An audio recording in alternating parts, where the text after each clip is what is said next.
Well, spring is upon us here in southern Alberta. My first crocus flowers are out and the daffodils, hyacinths, and tulips are poking through.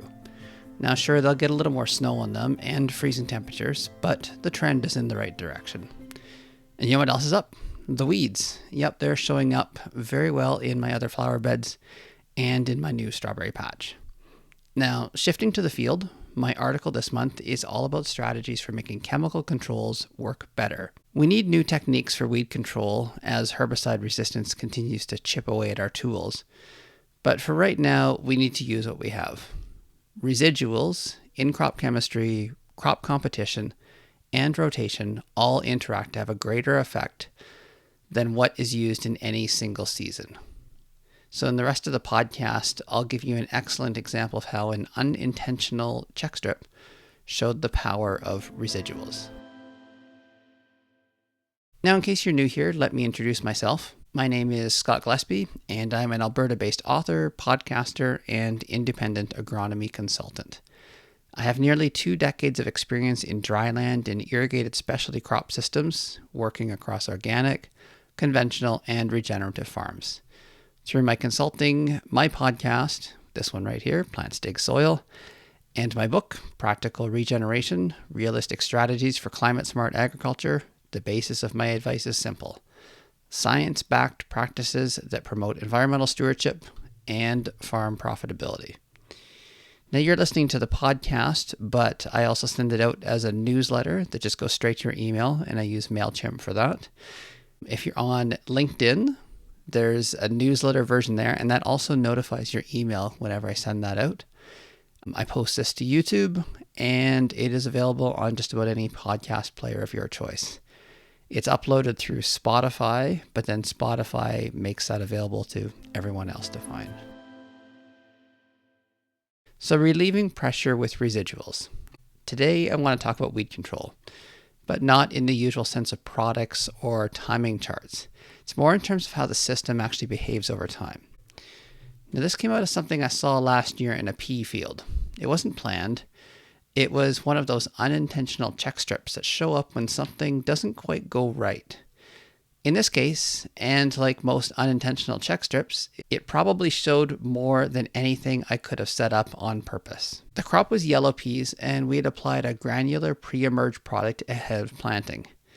The chemistry was a mixture of Group 3 and Group 8, which is older chemistry, but it's still useful. Wild oats were the main concern, but lamb's quarters and kochia had been creeping in over the years as well. Now, early in the season, everything looked pretty clean.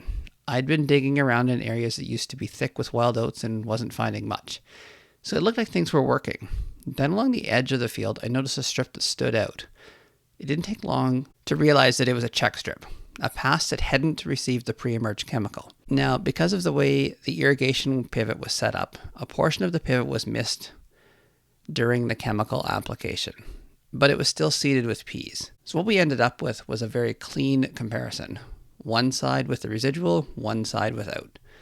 The difference was pretty obvious. When the residual had been applied, early wild oat pressure was 0. Where it hadn't, they'd come up thick.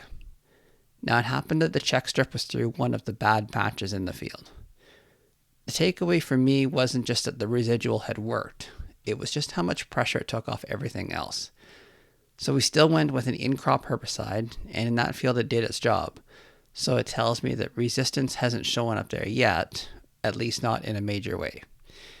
But that's not always the case. I've seen other fields where similar chemistry doesn't hold anymore. That's where I think residuals are often misunderstood.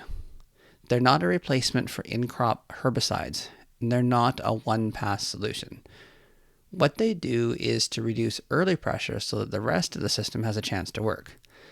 Now, some residuals stop weeds before they ever emerge. Others let them come up but weaken them.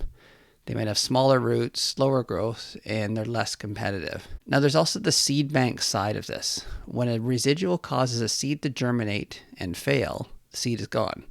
It's not coming back. But it doesn't mean the seed bank is gone. You're only affecting the seeds that try to germinate while the chemistry is active. The rest are still there, just waiting for their opportunity. A residual handles the first flush.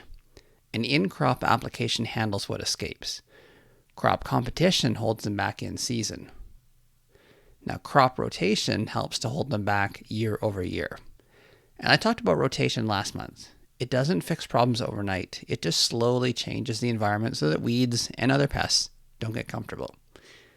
Different crops shift the timing, different canopies change competition, different herbicide windows change exposure. Winter wheat is a good example. In some years, it gets ahead of the wild oats enough that you can skip a grass herbicide. Not always, but it happens. The weeds are still there, they're just not winning in the same way.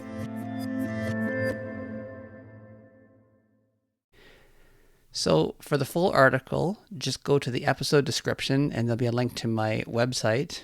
And in there, I'll have the link to the article.